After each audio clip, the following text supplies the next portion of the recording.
तो जय हिंद दोस्तों, आपका अपने चैनल एसकेएम स्टडी पर एक बार फिर से स्वागत है। बहुत ही महत्वपूर्ण वीडियो के साथ आपके सामने इस समय प्रस्तुत है मेरे प्यारे बच्चों। देखिए यहाँ पर हम क्या पढ़ने वाले हैं, अच्छी तरीके से हम आपको बताएंगे, समझाएंगे। जैसा कि आपको पता है मेरे प्यारे बच्चों, यहाँ पर हम आपको रसायन विज्ञान का जो मॉडल पेपर है 2022 का मॉडल पेपर है, उसकी यहाँ पर फुल सॉल्यूशन कराई जा रही है।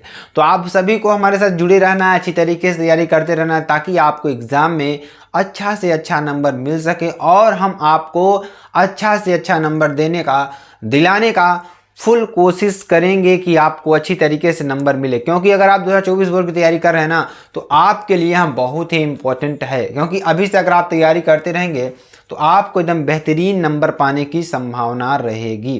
तो मेरे प्यारे बच्चों, ये देखिए आपके लिए कॉपी है। क्या है? कॉपी है। तो कॉपी देखिए, इंटरमीडिएट परीक्षा उत्तर प्रदेश आपके लिए कॉपी है। तो परीक्षार्थी उत्तर पुस्तिका किसी भी भाग में अपना नाम न लिखें। जो परीक्षार्थी हैं, इसमें आपको कहीं पर भी अपना नाम नहीं लिखना है। ठीक है, कहीं पर भी अपना नाम नहीं लिखना है। और जो कॉपी में दिया है, क्या दिया है, केंद्र अध्यक्ष एवं कक्ष निरीक्षकों को अधिकार होगा कि वे परिषद की परीक्षा में सम्मिलित होने वाले परीक्षार्थियों की तलाशी ले सकते हैं।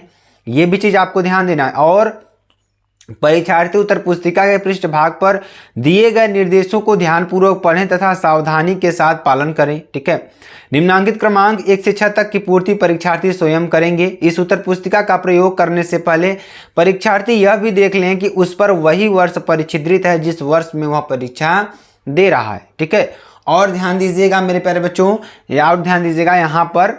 ठीक है, अनुक्रमांक आपको डालना है, अनुक्रमांक शब्दों में यहाँ पे आपको लिखना है। तो ये सारी चीजें हैं। चलिए क्वेश्चन की ओर बढ़ते हैं। क्वेश्चन आपके लिए क्या है, देखिए इसकी पीडीएफ भी आपको मिल जाएगी। पीडीएफ कहाँ मिलेगी? एसकेएम स्टडी का जो ऑफिशियल टेलीग्राम चैनल है, वहां पर आपको जाएंगे तो आपको इसकी पीडीएफ मिल जाएगी। तो आप लोग वहां पर भी जाकर इसकी पीडीएफ को प्राप्त कर सकते हैं। ठीक है, चलिए यहाँ पर प्रश्न नंबर 1 की बात करेंगे। प्रश्न नंबर 1 में यहाँ पर ध्यान देंगे। सेट नंबर 4 आपके लिए है। 3 सेट हमने सॉल्व करवा रखे हैं। आपको सेट को पढ़ना अनिवार्य है, क्योंकि उसके भी क्वेश्चंस आपको इस सेट में कुछ ना कुछ मिलने वाले हैं। ठीक, तो प्रश्न नंबर 1 की बात करेंगे। 1 का क, ध्यान दीजिएगा। एक क्रिस्टल तंत्र में, मान लीजिए कोई हमारा क्रिस्टल तंत्र है। क्रिस्टल तंत्र का मतलब कोई एक संरचना है या क्रिस्टल है। ठीक, ए बराबर बी बराबर सी और अल्फा बराबर बीटा बराबर gamma is not equal to 90 degree है, तो वह तंत्र कैसा होगा, ये आपसे पूछ रहा है। उसमें जो भुजाएं दी हैं, भुजाएं तो समान है सभी, लेकिन जो उनका एंगल है वो 90 डिग्री नहीं है। कुछ ना कुछ उसमें एंगल है, लेकिन 90 डिग्री कोई एंगल आपको नहीं दिखेगा। तो वह जो संरचना बन रही है, वो संरचना कैसी होगी? खटकोणी होगी, रोम्बोहेड्रल होगी, चतुष्कोणी होगी, या मोनोक्लिनिक होगी? तो यहाँ पर अगर आंसर की बात करते हैं मेरे प्यारे बच्चों, तो वो क्या होगी? रोम्बोहेड्रल। क्या होगी? रोम्बोहेड्रल होगी। ठीक है, चलिए निम्न में से किस 0.1 जली विलयन का हिमांक न्यूनतम होगा? निम्न में से किस 0.1 जली विलयन का हिमांक न्यूनतम होगा? Sodium chloride, urea, potassium sulphate या ग्लूकोज? तो आंसर की बात करेंगे तो आंसर क्या हो जाएगा यहाँ पर? Potassium sulphate. क्या हो जाएगा? Potassium sulphate. तो इसका आंसर क्या हो जाएगा? Potassium sulphate. आप सभी को लिख लेना है, जो कि बहुत ही इंपॉर्टेंट है आपके लिए। ठीक है, 1 के ग की बात करेंगे। वेग स्थिरांक ताप बढ़ाने पर क्या होगा? बढ़ेगा, घटेगा, अपरिवर्तित रहेगा या अनावधित? तो आंसर क्या हो जाएगा? बढ़ेगा। क्या होगा? बढ़ेगा। ठीक है, चलिए अगला क्वेश्चन देखते हैं। अगला क्वेश्चन क्या है आपके लिए? वेरी वेरी मोस्ट इंपॉर्टेंट ये भी है, और वेरी वेरी मोस्ट इंपॉर्टेंट आपके लिए क्वेश्चंस हैं। चलिए अगला क्वेश्चन देखेंगे यहाँ पर। तो आपको सारे क्वेश्चंस को क्या करना है? अपनी कॉपी को एक नोट्स बना लेना है। कॉपी में सारे क्वेश्चंस को लिखना है, क्योंकि अगर आपको जो हमारे मॉडल पेपर क्वेश्चंस एक जगह पाना है, तो आपको वहां पर क्या करना होगा? सारे क्वेश्चंस को लिखना होगा। ठीक है, तो इस तरीके का आप काम कर सकते हैं। तो निम्न में से कौन मोनोसेकेराइड है? ऐसा कौन सा है जो मोनोसेकेराइड है? लैक्टोज, स्टार्च, माल्टोज या फ्रक्टोज? तो आंसर की बात करेंगे तो आंसर क्या हो जाएगा? फ्रक्टोज। क्या हो जाएगा? फ्रक्टोज। ठीक है, 1 के अंगा की बात करेंगे। यह भी क्वेश्चन बहुत ही इंपॉर्टेंट है। सारे क्वेश्चंस आपके मॉडल पेपर में मिलेंगे। मॉडल पेपर क्या है? 347 जी के। ठीक है, 2022 का मॉडल पेपर है। तो आप वहां पर जाएंगे तो सारे क्वेश्चंस आपको मिलने वाले हैं। ठीक है, तो चलिए जब एसिटिक अम्ल को एसिटिक अम्ल को P2O5 के साथ गर्म किया जाता है तो निम्न में से कौन सा यौगिक प्राप्त होगा? CH3CO का होल ट्वाइस O या CH4 या CH3CO CH3 या CH2CHO। तो आंसर की बात करेंगे, आंसर क्या हो जाएगा मेरे प्यारे बच्चों? CH3CO का होल ट्वाइस O। ठीक है, ये आपके लिए हो जाएगा। अगला क्वेश्चन देखेंगे, एमाइड का एमीन में परिवर्तन निम्नलिखित में से किस अभिक्रिया द्वारा किया जा सकता है? जो एमाइड है, एमाइड का एमीन में परिवर्तन निम्नलिखित में से किस अभिक्रिया द्वारा किया जा सकता है? तो 4 अभिक्रियाएं आपको दे रखी हैं। पहला कार्बिल अमीन अभिक्रिया, दूसरा हॉफमैन ब्रोमाइड अभिक्रिया, तीसरा वुड्स अभिक्रिया, चौथा कनिजारो अभिक्रिया। तो यहाँ पर अगर आंसर की बात करें, आंसर क्या आपको छाप देना है? हॉफमैन ब्रोमाइड अभिक्रिया। इसमें देखिए हैलाइडों की अभिक्रिया होती है, ठीक है, जिसमें क्लोरीन, ब्रोमीन और आयोडीन होते हैं। तो इनकी अभिक्रियाएं यहाँ पर आपको देखने को मिलती हैं। ठीक है, चलिए अब अगला क्वेश्चन चलते हैं। 2 के क की बात करेंगे। यह भी question very very most important और बहुत ही महत्वपूर्ण क्वेश्चन है। ठीक है, प्रश्न नंबर 2 के क की बात करेंगे तो क्रिस्टलीय ठोसों का अंतर आणविक बलों के आधार पर वर्गीकरण कीजिए और हर वर्ग का एक उदाहरण दीजिए। तो ये भी question very very most important है। क्या कर रहा है? क्रिस्टलीय ठोसों का, किसका? क्रिस्टलीय ठोसों का अंतर आणविक बलों के आधार पर। जो अंतर आणविक बल मतलब जैसे मान लीजिए कोई हमारी क्रिस्टल संरचना है, ठीक है, तो उनके जो अंदर जो अणु है ना, उनके बीच जो बल लगता है उसको हम क्या कहेंगे? अंतर आणविक बल कहेंगे। तो उनके बीच जो बल लग रहा है ना, अंतर आणविक जो बल लग रहा है, उसके आधार पर वर्गीकरण आपको करना है। तो हर वर्ग का एक उदाहरण आपको देना है। ठीक है, तो जैसे ध्यान दीजिएगा, इसका आंसर देखिए क्या हो जाएगा? क्रिस्टलीय ठोसों का अंतरा आणविक बलों की प्रकृति के आधार पर। किसका?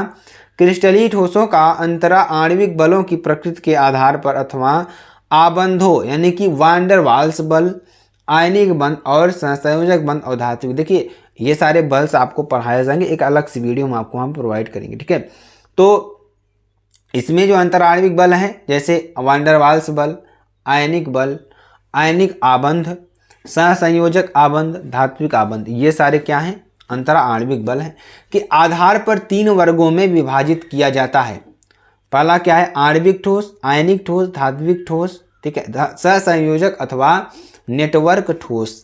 ठीक है, तो आणविक ठोस में क्या क्या आएगा? Hydrogen, chlorine, HCl, SO2, H2O आदि। ठीक है, आप क्या आएगा? आयनिक ठोस में NaCl, KCl, Na2SO4 आदि ये सारी चीज़ें आएंगी। धात्विक ठोस की बात करेंगे जैसे सिल्वर, सोना, चांदी, तांबा आदि। ठीक है, आपका हो जाएगा। और सहसंयोजक ठोस की बात करेंगे तो ग्रेफाइट, हीरा, SI यानी कि सिलिकॉन आपका ये हो जाएगा और आदि ये सारी चीज़ें होंगी। तो आपको इस अच्छी तरीके से लिख लेना है नोट्स बना करके। ठीक है, 2 के ख की बात करेंगे तो ये भी क्वेश्चन बहुत ही इंपॉर्टेंट है, वेरी वेरी मोस्ट इंपॉर्टेंट है। सारे क्वेश्चंस को अच्छी तरीके से लिखना है आपको। ठीक है, राउल्ट के नियम को परिभाषित कीजिए। किसके नियम को? राउल्ट के नियम को परिभाषित कीजिए। ठीक है, उनकी सीमाएं लिखिए। ठीक है, तो राउल्ट का नियम क्या है, चलिए उसके बारे में आपको बताते हैं। यहाँ पर राउल्ट का नियम very very most important topic आपके लिए, बहुत बार एग्जाम में आ चुका है। तो मेरे प्यारे बच्चों, आपको सिर्फ क्या करना है? सिर्फ और सिर्फ पढ़ाई करनी है। राउल्ट का नियम क्या होता है? इनके अनुसार किसी विलयन के प्रत्येक वाष्पशील अवयव का, इनके अनुसार क्या हो जाएगा? प्रत्येक विलयन के प्रत्येक वाष्पशील अवयव का आंशिक वाष्प दाब इसके मूल अंश के समानुपाती होती है। किसके? इसके मूल अंश के क्या होता है? समानुपाती होती है। यदि विलायक का वाष्प दाब P1 व इसका मूल अंश x हो तथा इसकी शुद्ध अवस्था का वाष्प दाब P1 0 हो तो राउल्ट के नियम के अनुसार P1 is directly proportional to x1 और P1 is directly equal to क्या हो जाएगा? देखिए जब यहाँ पर हम अनुक्रमानुपाती को हटाएंगे ना, तो यहाँ पर क्या आ जाएगा? एक P1 0 आपका आ जाएगा, एक प्रतीक। ठीक है, तो ये आपको अच्छी तरीके से लिख लेना है, बहुत ही इंपॉर्टेंट है। ठीक है, ध्यान दीजिएगा ये क्या क्या है। इनके अनुसार किसी विलयन के प्रत्येक वाष्पशील अवयव का, वाष्पशील मतलब जिसे हम गर्म कर देना वो वाष्प में बदल जाए। ठीक है, आंशिक वाष्प दाब, आंशिक वाष्प दाब मतलब जो उनके बीच जो दाब लगता है ना, मूल अंश के समानुपाती होती है। यदि विलायक का वाष्प दाब P1 और इसका मूल अंश x हो, यानी जो दाब है क्या है? P1 है और जो मूल अंश है x है तथा इसकी शुद्ध अवस्था में वाष्प दाब, जब इसकी शुद्ध अवस्था होगी ना